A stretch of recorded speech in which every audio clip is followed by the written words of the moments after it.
After numerous delays, the CBS All Access series Star Trek Discovery is now set to premiere on September 24th of 2017.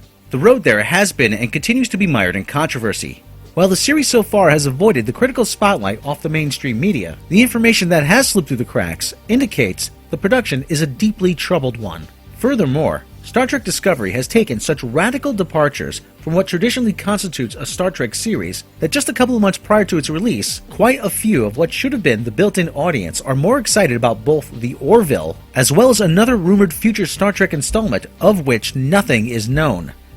In this video, we will cover the most recent press releases and news articles about Discovery, examine the continued claims that Discovery takes place in the Prime timeline, look at how CBS and Paramount have responded to fan skepticism, and finally, reveal more details about what the other unknown Star Trek incarnation Nicholas Meyer is working on, and what it actually might be. Since our previous Star Trek Discovery video, CBS has revealed a lot more information about the show. On June 21st, the first still of Gabriel Lorca, captain of the Starship Discovery, was released. The character, played by Jason Isaacs, had not been seen in the trailers released, as they focused more on the starship Shinju and its captain Georgiou, played by Michelle Yeoh. Neither character is the lead character though. That would be Michael Burnham, a female character that deliberately has a male name, played by The Walking Dead's Sonequa Martin Green. At the Star Trek Discovery panel at the 2017 San Diego Comic-Con, it was revealed that when Burnham's parents were killed, Sarek and his human wife Amanda, the parents of Spock, became her adoptive parents. This would mean that Michael Burnham is Spock's adopted sister, whom we have never heard about before in the 50 years of Star Trek. Trek Movie were in the audience, and reported that executive producer Alex Kurtzman pointed out that they know giving Spock a stepsister is a step away from canon, before urging fans to, quote, be patient with us. Being raised in the Sarek household, Burnham is closely connected to the Vulcan culture and society. She is the first human to attend the Vulcan Learning Center as a child and then the Vulcan Science Academy as a young woman. It was actually at the behest of Sarek that Captain Georgiou mentored her for 7 years, until she felt her protege was ready to take command of her own ship as seen in the trailer. In a June 26th interview with Entertainment Weekly, showrunners Aaron Harberts and Gretchen J. Berg said that Burnham has spent a lot of time on Vulcan, but she's human. Sarek plays an important role in her life, which has been completely planned until she makes a very difficult choice that sends her life on a very different path. When we meet her, she's the first officer on the starship Shinju, captained by Philippa Georgiou, and Burnham's choice that we're alluding to is the most difficult choice you can make. It affects her, affects Starfleet, affects the Federation, it affects the entire universe. That choice leads not only to conflict with the Klingons, but Burnham suffering a fall from grace, and to serving aboard a different ship, the Starship Discovery, which is where the series will begin, with what the showrunners call its second pilot. Entertainment Weekly also revealed that the Klingons in the series are from an ancient house of Klingons, out to unify the 24 great houses. Discovery will be expanding the Klingon culture beyond what has been done before, and these Klingons are implied to be more religiously inclined than any Klingons seen till now. Their rituals include bearing torches and lighting fires, even inside their sarcophagus starship. In an interview with Trek Movie, showrunner Aaron Harberts also let it be known that the Klingons are no longer allegories for the Russians, but rather isolationism and a fractured United States, where different factions harbor different philosophies. Entertainment Weekly further revealed that the writers had ditched Gene Roddenberry's long-standing rule that Starfleet members should not be in conflict with each other. As indications are, Discovery will be giving us a particularly dark Star Trek. At the Comic-Con panel, producer Alex Kurtzman said that, first and foremost, the defining factor of Roddenberry's vision is the optimistic view of the future. He envisioned a world where all species, all races, came together not only to make our world better, but to make every world better. I think that is something that can never be lost in Trek. Once you lose that, you lose the essence of what Star Trek is. He followed up by saying, Star Trek has always been a mirror to the time it reflected, and right now, the idea that the question is, how do you preserve and protect what Starfleet is in the weight of challenge like war and things that have to be done in war is a very interesting and dramatic problem, and it feels like a very topical one given the world we live in now. Also at the San Diego Comic-Con panel, Sonequa Martin Green was asked what it was like going from a gritty show like The Walking Dead to Star Trek Discovery. To this she replied she saw much in common between the shows, and that in her opinion, all high-quality stories are gritty because life is gritty. In other words, Star Trek Discovery will be taking some major departures from established Star Trek canon, and the fan response suggests that the core fanbase is none too happy about it. The makers of Star Trek Discovery were taken aback by the vitriolic response, and on July 13th, Alex Kurtzman reiterated that they are taking canon seriously, right to the point where they have a group of superfans in the writing room solely to ensure everything complies with the established canon. He told CNET that, "You have got a room full of people with very different and very devoted relationships to Star Trek in that writer's room. You have to respect canon as it's being written. You cannot say, that never happened. Star Trek fans would kill you. No, you have to respect canon. You have to understand the timelines and what the different timelines were, and what the different universes were and how they all work together. You have to keep very meticulous track of who, what, where, when, and why. And we have people in the writer's room whose sole job is to say, nope, can't do that." It was after this statement we learned that Michael Burnham will be Spock's previously unheard of adopted human sister, among many other things, which represents significant departures from past canon. Either these continuity watchers in the writing room aren't doing a very good job, or their job is not what the fans have been led to believe it is. According to rumors emanating from the production, these continuity watchers only came in after episode 6, and rather than ensuring that Discovery actually ties in with the established canon, their job is to prevent Discovery from accidentally reusing stories and plot points from the 10 movies and 725 episodes spanning the 6 TV series that make out the prime iteration of Star Trek. We have previously reported how licensees prefer merchandise based on the Prime timeline, as that outsells Kelvin timeline merchandise by a significant margin, and how for the longest time there were no licensees on board with Discovery.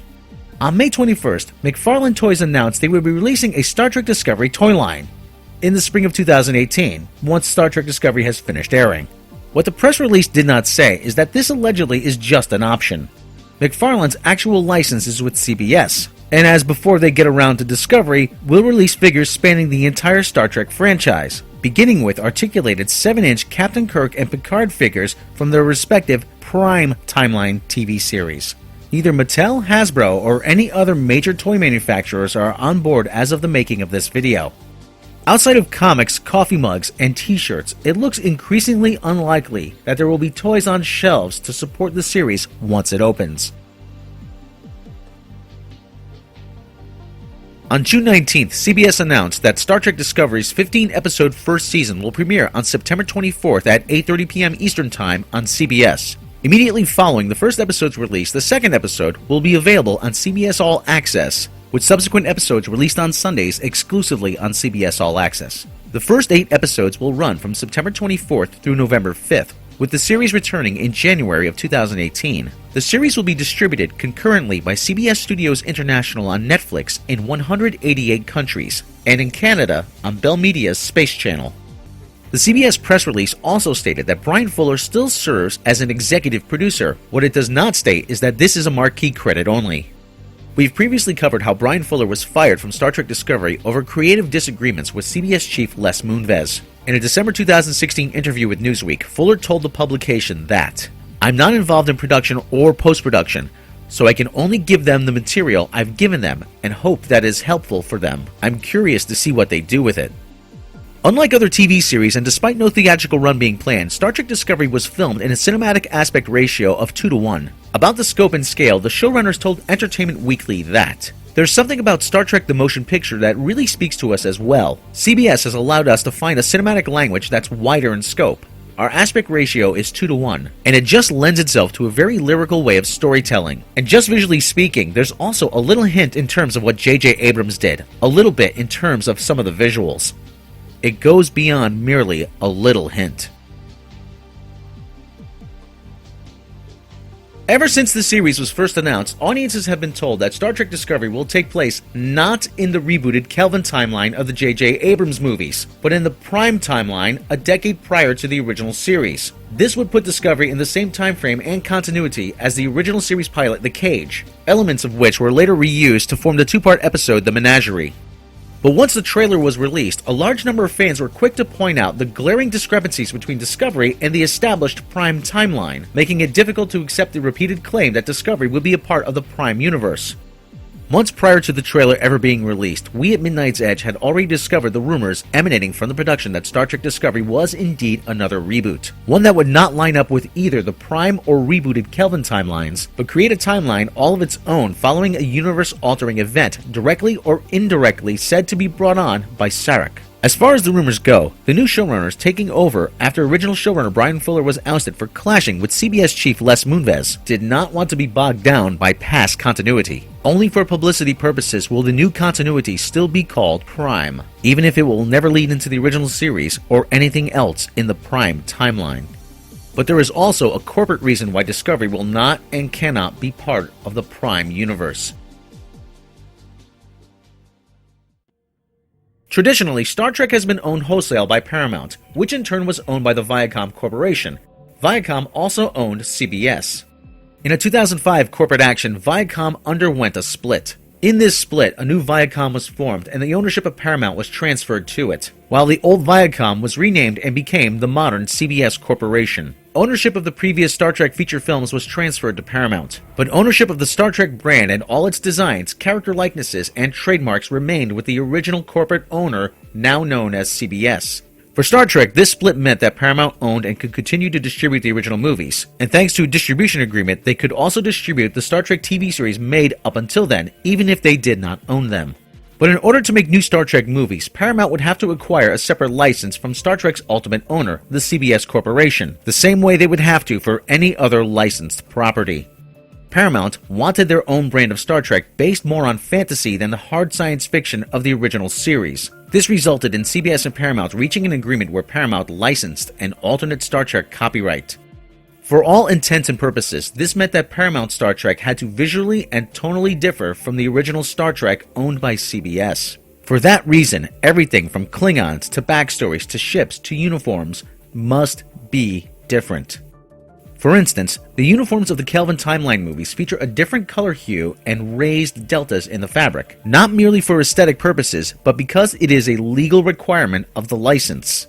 In other words, there is a strict separation between the Prime incarnation of Star Trek owned by CBS and the alternate Star Trek copyright licensed to Paramount, a license which includes the Kelvin Timeline movies. When the Kelvin Timeline movies do feature something with a likeness from CBS's original Star Trek series, such as the Tribble in Star Trek Into Darkness, that has to be licensed separately and cannot be marketed under the alternate license. The other side of that coin is that CBS cannot utilize any designs or story elements associated with the alternate copyright, meaning that if CBS were to make a new incarnation of Star Trek Prime, they similarly could not use the color scheme and fabric with the raised deltas from the Kelvin Timeline movies for their new uniforms. This brings us to the reason why Discovery has visual similarities with the Kelvin Timeline movies, but virtually none with the Prime Timeline TV series. Star Trek Discovery is made under Paramount and Bad Robot's alternative license. While the first movie made under Paramount's alternate license was a huge hit, the follow-up Into Darkness underperformed, while Star Trek Beyond bombed outright, despite overall positive fan reception.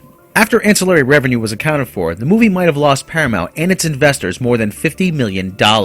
Between Bomb Factory, Paramount's precarious financial state, made even worse by the latest Transformers movie bombing, and contractually rising Star Trek cast costs, Paramount are unlikely to take a risk on another theatrical Star Trek anytime soon. However, Paramount, Bad Robot, and the investors behind them do not wish to lose their alternate Star Trek copyright, and allegedly came up with the idea of using the TV series as a means to extend it. While the series was greenlit by Les Moonves as a means to promote CBS All Access, it is made under Paramount and Bad Robot's license, which is why Bad Robot is a production company, and Alex Kurtzman, writer and producer of Bad Robot's Kelvin Timeline movies, serves as an executive producer on Discovery. This was an easy deal for CBS to accept. Not only do they cash in on the license to Paramount and Bad Robot, they get new programming to promote All Access. And they have no real risk, as the fee Netflix had to pay for worldwide distribution rights effectively covered the expenses of making the series. But it does mean that the series will not line up with Star Trek Prime, least of all visually. According to rumors we have covered previously, original showrunner Bryan Fuller wanted updated visuals too, but insisted that the series had to line up with canon. Fuller is said to have warned that all hell will break loose when fans saw the finished footage. that prediction came true.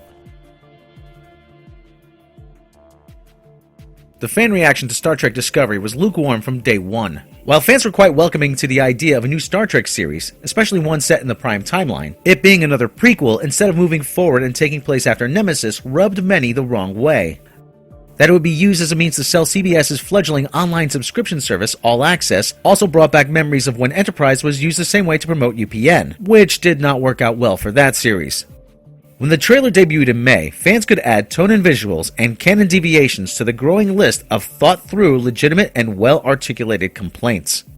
However, there were a few users in the blogger and Twitter sphere that complained about a perceived lack of diversity due to there being so few Caucasians on screen.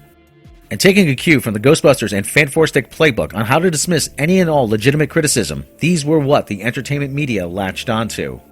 The same single-digit amount of tweets were used in numerous articles and editorials that dismiss virtually all complaints, as well as those making them as racist, sexist, bigoted, basement-dwelling, man-child trolls and alt-right Trump supporters, all while conveniently ignoring thousands of legitimate complaints accumulated across countless tweets, various forum posts and message groups, as well as YouTube videos. Unlike the cast and filmmakers behind Ghostbusters, no one involved with Star Trek Discovery has at the time of making this video gone out of their way to insult fans, although Sonequa Martin Green was praised for giving the following advice to the bigots. I would encourage them to key into the essence and spirit of Star Trek that has made it the legacy it is, and that's looking across the way to the person sitting in front of you and realizing that you are the same, that they are not separate from you, and we are all one. That's something Star Trek has always upheld, and I completely believe that is why it's been a mainstay in society in the hearts of so many people for so many decades. But while dismissing any and all criticism as bigoted in public is one thing, all involved parties are allegedly worried about the vitriolic response so far, and are said to be developing contingency plans in case Discovery doesn't get the kind of viewership numbers it needs upon release. We are now leaving the official announcements behind and stepping into rumor territory. Please note that what will be relayed from here on out is not official information released by the production company, but word that is seeped out from insiders involved with the production. As much of the information we will reveal from here on out has not officially been confirmed, it should therefore be treated as rumor and be taken with a grain of salt. Rumor has it, internal test screenings suggest that those who have seen it perceive Star Trek Discovery more as a generic sci-fi series with a Star Trek label slapped on it than a legitimate Star Trek series. Reportedly, audiences at test screenings who identified themselves as neither fans of the Prime timeline nor the Kelvin timeline movies responded to it, and only a third of respondents indicate that they would be willing to pay to see the series. Behind the scenes, many of the higher-ups are rumored to already have written Discovery off. Unless it surprises everyone out of the gate and connects with audiences in a major way, the series is allegedly due for cancellation, and a number of actors involved are said to have instructed their agents to find them other gigs from December onwards. But outright canceling such a high-profile series after just 1 year wouldn't just be profoundly embarrassing for CBS, it could further devalue the entire Star Trek brand, which is why CBS has a backup plan. Since June, you may have heard that Nicholas Meyer, director of Wrath of Khan and executive producer on Star Trek Discovery, has said he is working on another Star Trek project, but without providing any further details on what this project is. Apparently, Meyer has been instructed by CBS to drop these little bits of information for the express purpose of letting the fanbase know that something is in the works, and to give them something else to speculate on other than Discovery's perceived shortcomings. Word is that the project Meyer is working on is indeed another Star Trek series, one that will be lined up to replace Discovery in the not wholly unlikely event that it ends up being cancelled. Meyer's replacement series is rumored to actually take place in the Prime universe, and generally be more along the lines of what fans would expect of a Star Trek series. If this ends up being the route taken, CBS's rumored plan is to save face by rebranding Discovery as a Star Trek anthology series, and to claim that the Discovery storyline was never meant to last more than one season, American Horror Story style. Meyer's completely unrelated project would then be marketed as Season 2 of this Star Trek anthology series, despite it for all intents and purposes being a completely different series. There are also rumors that if CBS All Access isn't the hit they want, the next series could be headed for CW, where CBS has an ownership share. But if this should come to pass, there is no guarantee that Netflix would be involved, as the relationship between CBS and Netflix is said to be a strained one. Rumor has it that Netflix were under the impression they were getting in on a new highly anticipated chapter in the Star Trek franchise, but instead got an unwanted reboot with very little merchandise support and fan support behind it. There is a lot of finger-pointing going on behind the scenes, and legal action is not off the table. The full extent of the issues and their repercussions won't be clear until after the dust is settled on Discovery. While things certainly appear gloomy for Discovery both on-screen and behind closed doors, the fans of Gene Roddenberry's optimistic vision for the future still have one thing to look forward to. We have previously covered how the Orville has numerous Star Trek alum working on it both in front of and behind the camera. At the Orville panel at the San Diego Comic-Con, we learned that Seth MacFarlane's comedic sci-fi series may have an ever deeper rooted connection to Star Trek than previously thought. Executive producer on the Orville, David A. Goodman, previously served as a writer on Star Trek Enterprise, and it was in this capacity he got Seth MacFarlane his cameo appearances as Ensign Rivers.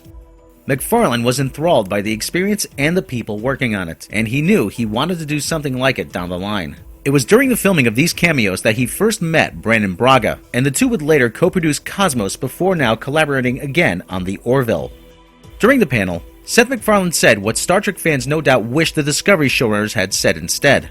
In this day and age of dystopian science fiction where everything is grim and dark and depressing, I think there is an appetite, and I think it has been for a while, for a show that is aspirational and optimistic and can maybe provide a blueprint for a future we could have if we get our shit together. The Star Trek fanbase is already split between those who prefer Kelvin and those who prefer Prime. Will Discovery be the unifier which brings different fans together, or will it further fracture the fans? We will keep you up to date on the matter here at Midnight's Edge. If you want to be updated on more news and rumors on Star Trek Discovery and its possible replacement series, then please hit that subscribe button and the bell icon to be notified when new videos are uploaded. For exclusive bonus content, please support Midnight's Edge on Patreon. Be sure to check back for news and analysis on the corporate politics behind your favorite genre movies right here on Midnight's Edge.